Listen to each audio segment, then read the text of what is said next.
الحمد لله و الصلاة و السلام علی رسول الله. اما بعد، برادر سوال نمودند که وقتی که ما به پشت امام ملا امام اقتدا میکنیم، از پیش صف ما کسی گذشتنی می شود که ما پیش اون را می داریم و بعد از نماز می گوید که نباید پیش من را شما می داشتید، من باید به این بین صف می گذشتم. این ملایی که در پیش است همون ستره هست. بارک الله فیکم. آیا همین جایز است یا نیست؟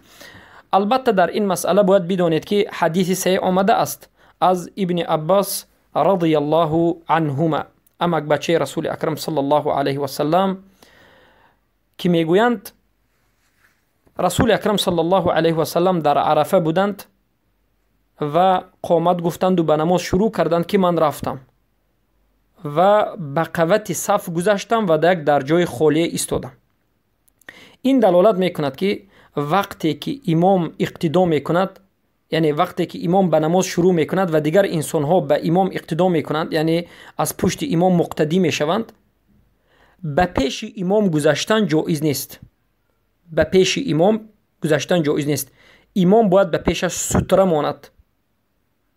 اما به بین صف گذشتن جایز است. به بین صف، مثلا 10 صف هست، ها در بین صف میبینید که در صف یکم یا دوم یا سوم جای خالی است. شما به بین صف راه میرید جای خالی رو چی میکنید؟ می ایستید و پر میکنید، صف رو کامل میکنید. در این حالت پیش این گذشته ایستاده رو ما نباید داریم، چرا که حدیث صحیح همین رو دلالت میکند که صحابه رضی الله عنه ابن عباس میگند من به بین صف نمازگزاران گذشتم و رفتم و جای خالی که دک صف داشت اونجا رو پر کردم.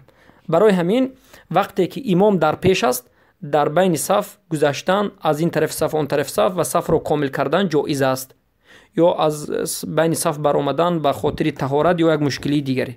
اما به پیش امام گذشتن جایز نیست و البته کسی که این سخن رو گفته است درست گفته است. بارک الله فیکم.